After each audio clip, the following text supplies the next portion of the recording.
よし、食えた。重てえな、これ。引くな。よいしょ。重たい。よし。これも尺臭いな。重たい。よいしょ。もう全部の個体がこの油の量、やばすぎ。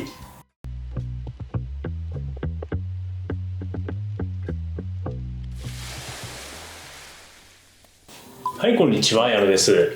今回は尺アジが超簡単に釣れる仕掛けの紹介と尺アジをボッコボッコ釣る実況動画をお届けします。よろしくお願いします。さあ、ということで今回は秋のアジングシーズン到来ということで尺アジが超簡単に釣れる仕掛けを紹介します。で、その仕掛けはこちらです。ドヒトミから発売されているイージーフロートワイヤーにタングステンシンカーをつけた仕掛けと M キャロのような浮力体を挟んだキャロになります。これらの仕掛けを使って遠投をしてジグヘッド単体では届かない沖のアジを狙うことで簡単に尺アジや普段ジグヘッド単体で狙うサイズよりもワンランク上のサイズを釣ることができます。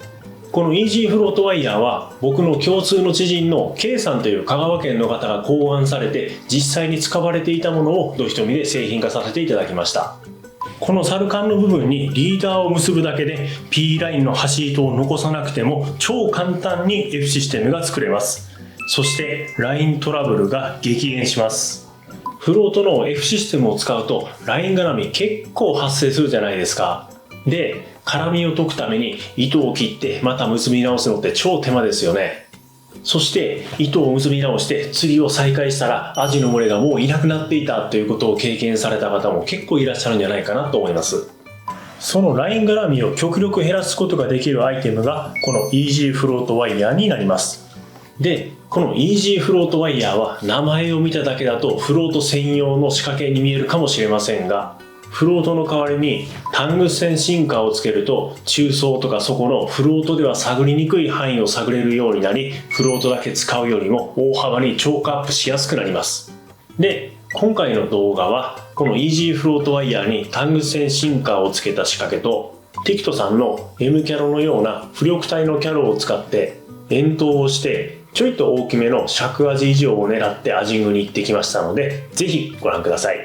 今回の仕掛けはこちらになります。気になる方は一時停止してご覧ください。さて、そしたら暗くなって常夜灯の明かりもしっかり効いてきたので開始します。投げて、そして着水したらもう一気に底まで沈めます。表層から順に探っていってもいいんですけど、もうここは基本的に底付近、アジがいることが多いので、もう表層とか中層はすっ飛ばして、底付近、を重点的に狙っていきます。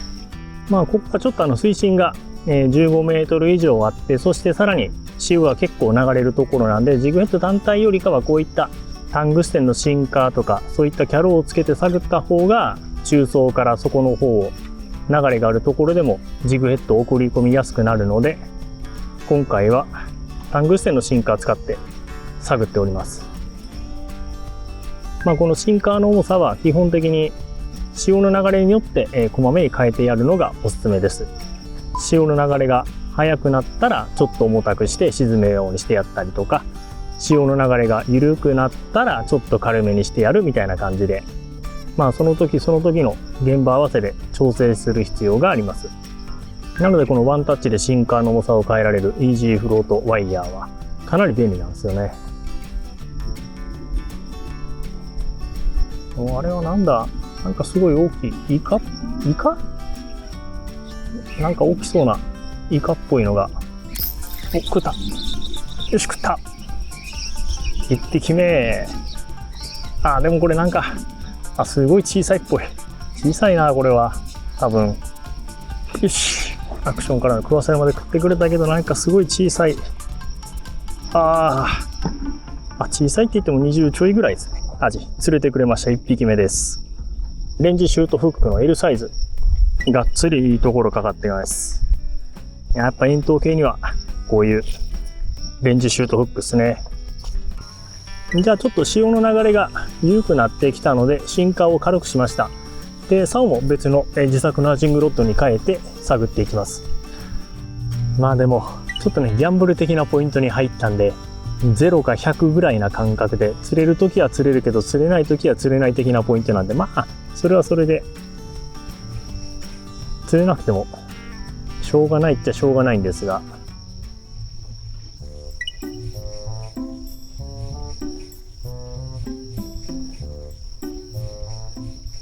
そしたらちょっと潮の流れがだいぶ緩くなってきて、タングステンシンカーで探っていたら、結構底の方に沈みすぎてしまって根がかりするようになってきたので、浮力体のキャロを使って中層付近探るようにします。よいしょ。まあタングステンは沈むスピードが速いんで、潮の流れが速かったりとか、風が結構吹いている時とかはすごい使いやすいんですが、まあ潮の流れが緩くなってしまうとどうしても根がかりしやすくなったりとかするので、まあちょっと浮力体のタイプのキャロに変更しました。ちょんちょんちょんとアクションからの食わせのまで。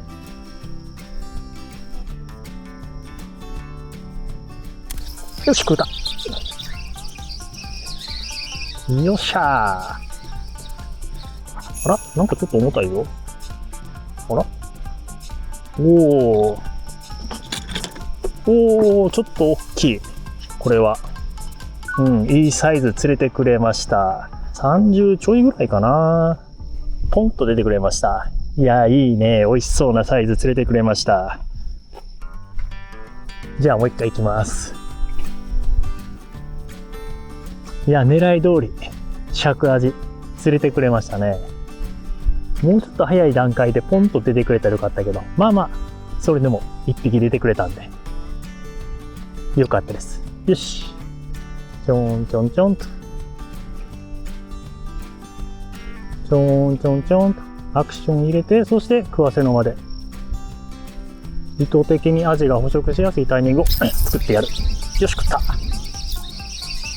よし、これも尺臭いな。ちょっと重たい。よし、浮いてきた。尺ぐらいありそう。あ、重た。あ、これ重たいな。よいしょ。竿を折れないようにしながら巻く。よし。いや、釣れてくれました。これも尺ありますね。32ぐらいかな。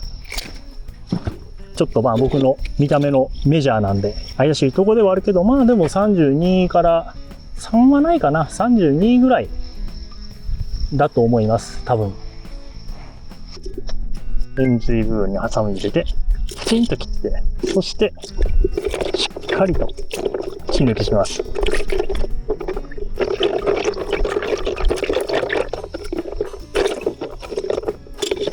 よし。じゃあ同じところ狙います。いや、もういい感じでパターン掴んで連発で再現性も出て超楽しいですね。僕YouTube で一般公開している動画は基本的にジグヘッド単体で釣っていることが多いんですが、僕はスプリットとかキャロとかフロートとか、あとその他諸々の円筒系のリグですね。いろんなリグ使います。それぞれポイントの状況に合わせて、最大限アジを釣るために、いろんなリグを工夫して使うってことを結構やっています。釣り方はもうほんとジグヘッド単体と同じような感じで投げてレンジを取って、そしてアクションと食わせの間を交互に入れて探ってくるっていう感じです。で、当たりがあったら合わせを入れるってとこですね。よし。いやー、狙い通り食わせの方のタイミングでコンとね食ってくれました。あ、これも大きいな。これも、尺ありますね。重たい重たい。あ、重てえな、これ。引くな。なんかえらい引くぞ。これ尺、もうちょっとあるんじゃね。とりあえず大きめのアジも寄せてきて、空気を吸わせたら弱くなるので、あとは焦らずに抜き上げて。ちょっと重たいけど、同じぐらい、尺ぐらいですね。31か2ぐらい。よく超えてます。美味しそう。プツンと。これもしっかりと血抜きして。いやー、氷がちょっと怪しいな、もう。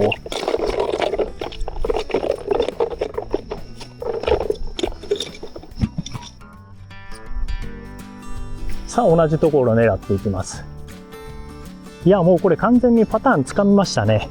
釣れたら全部尺という。一定のレンジを、よし、食った。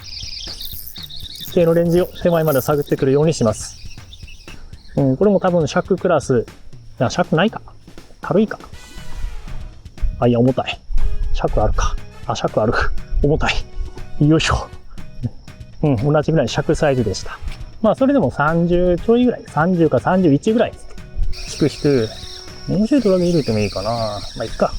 これも重たいな。これも尺ありそう。よいしょ。これも尺あるな。よいしょ。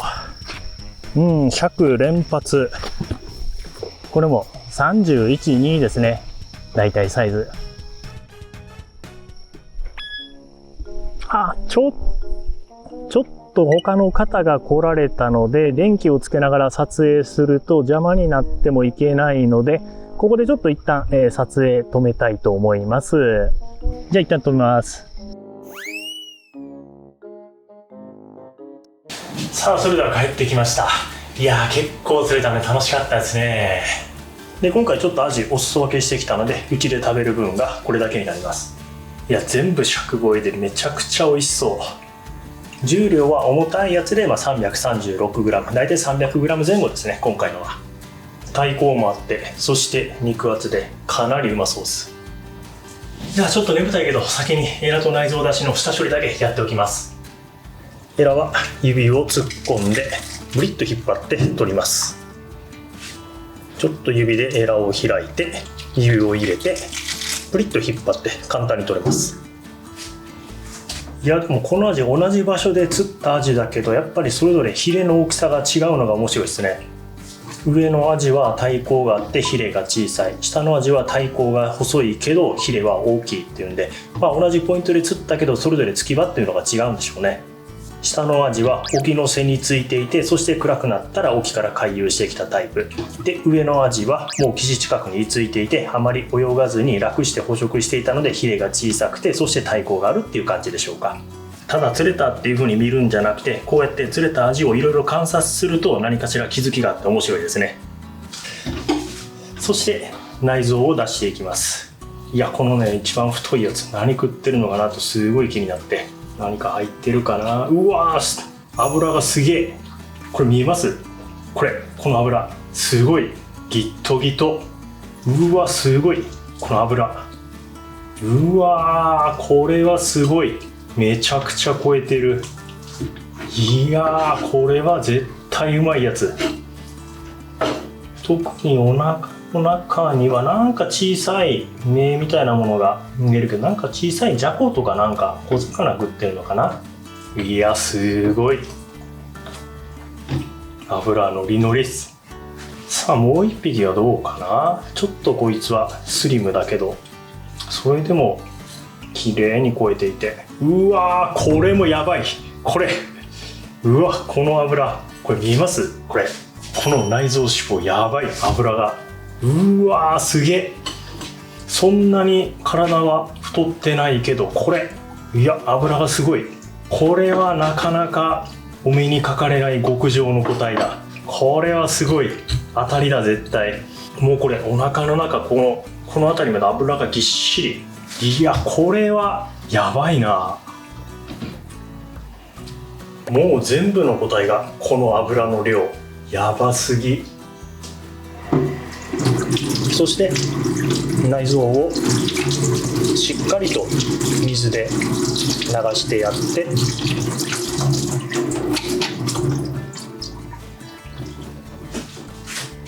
そしてキッチンペーパーでしっかりと水気を取ってやって、内臓の部分とエラの部分にキッチンペーパーを詰めてやって、そして下処理が終わりました。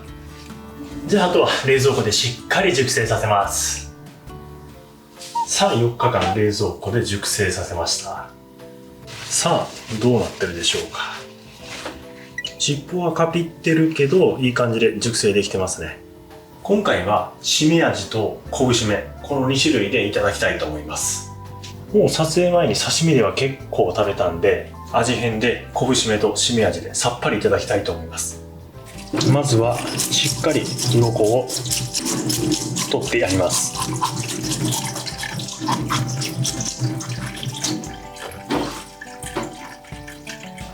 そして三枚におろしていきます。まず最初に頭を落としてやって、薄く表面の皮に切れ込みを入れてやります。反対側も同じように薄く切れ込みを入れてやって、先に皮を剥ぎます。背中側からピリピリと。この状態で皮を剥ぐとお腹の身も皮につきにくいのでよくやっています。そして背中側から骨に沿うように包丁を入れてやって、そしてお腹側からスッと包丁を入れて、そしてパスンと断ち切って片面下ろせました。反対側も背中側から皮をピリッと剥いでやって、お腹側から包丁を入れて、背中側から骨に沿うように包丁を入れます。そしてパスンと断ち切って、これで三枚おろしできました。あばらをスッとすいてやって、でこの辺りもちょっとトリミングしておきます。で骨抜きで血合い骨を抜いていきます。今回は見た目重視でちょっと手間ですが抜いていきます。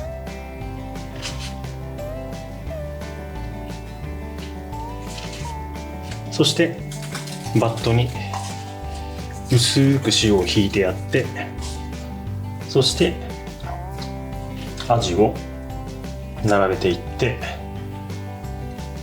上から軽く塩を当ててやります。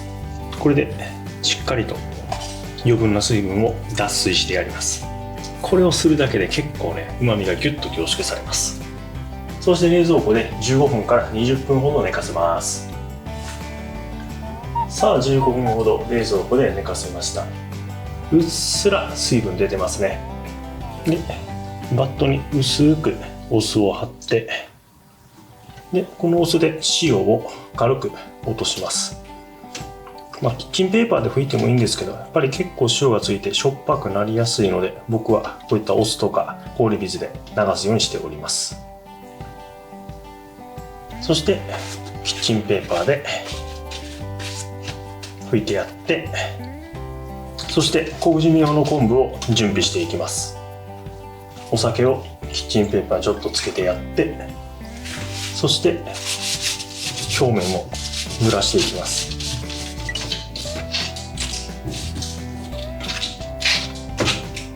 よし。そしてアジを昆布の上に並べていきます。ここ昆布で挟んでやって、そしてその上にアジを乗せて、そしてもう一つ昆布でサンドイッチ。そしてラップでくるっとしっかりと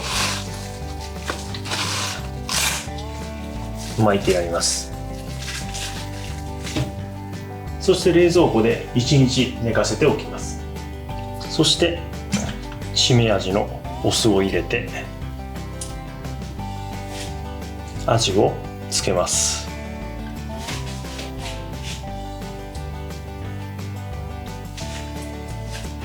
そして上からキッチンペーパーを当てて、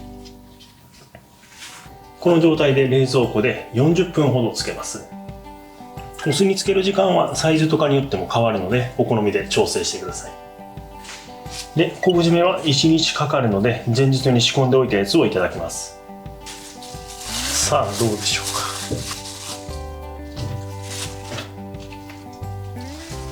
いい感じでねっとりと昆布の旨味が入ってますね。そして薄く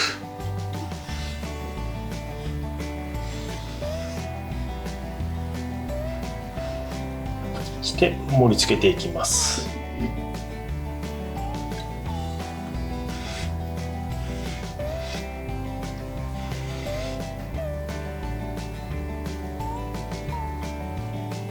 そしてアジの昆布締めの完成です。さあ締め味も完成しました。いい感じに使ってる。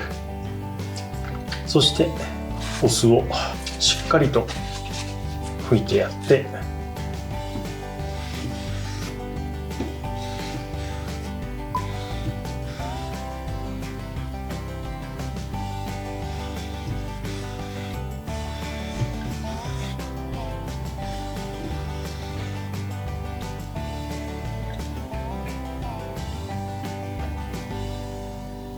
くるっと回して花を作って、でポンと乗せて、そしてくるくるくるっと巻いて花を作って、もう一つポンと極上の締め味の完成です。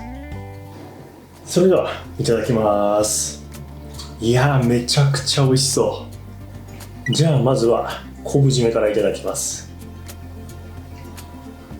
お、油がいい感じでほんのり浮かんで、いただきます。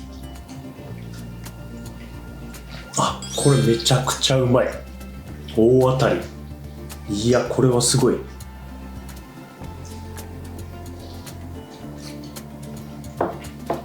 いやいいな。ただでさえ美味しい味に昆布の旨味がギュッと入って、いやこれはやばい組み合わせだ。で締め味に行く前に日本酒の方に行きます。今回のお酒も臨前の純米吟醸、こちらのお酒です。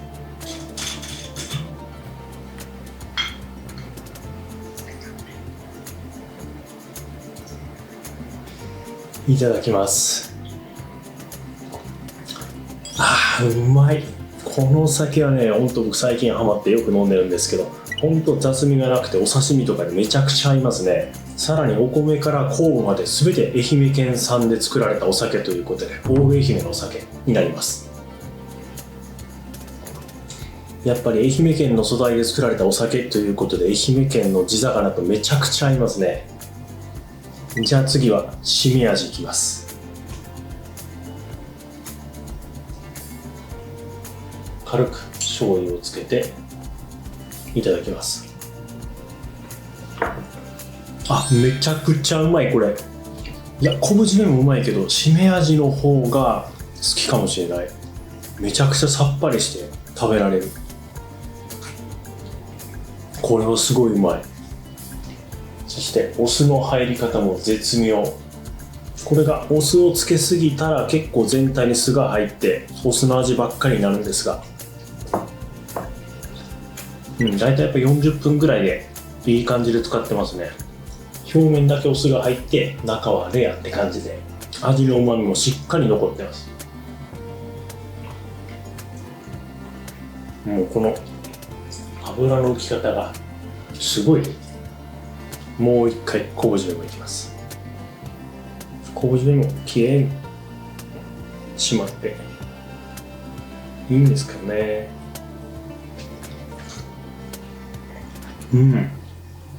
また締め味とまた全然味が違うんで、昆布の旨味がギュッと入っていて、やっぱ締め味とはまた違った味ですね。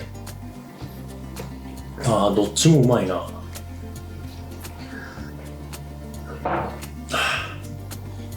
ちょっと魚がうまいんでお酒を飲むペースも上がってしまいます。いやお酒もね、このお酒もめちゃくちゃうまいんですよね。本当素材が全て愛媛県産で作られているので、愛媛県のお土産としてもめちゃくちゃいいですね、このお酒は。締め味の花の部分をまとめて、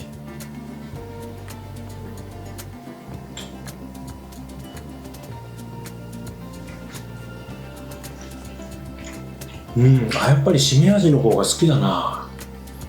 いやこの撮影の前に実は毎日アジの刺身を食べていて、ちょっとね油がすごい入っていて最初は美味しかったけど、だんだん毎日食べていたらちょっとむつこくなってきたんで、やっぱりちょっとこのしめ味とかにしてさっぱり食べるとめちゃくちゃ美味しく感じますね。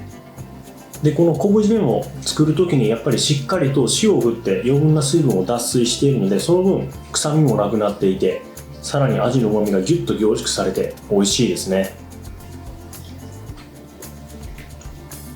やっぱちょっと作るのに塩を振ったりとかして手間がかかりますが、その分味の旨味が生かされるので、やっぱねこういうちょっといい魚が釣れた時はね、じっくりと手間をかけて調理したいですね。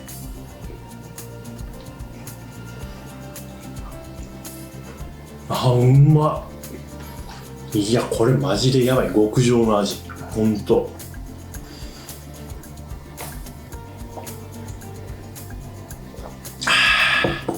いや酒もうまいし味もうまい、最高。ちょっと魚がうまいんでお酒を飲むペースが速くなって酔いが回ってきましたが、残りもしっかりといただいていきます。ごちそうさまでした。ということで今回はドヒトミのイージーフロートワイヤーやキャローを使った遠投のアジングで釣った尺アジを昆布締めとしめ味で超美味しくいただきました。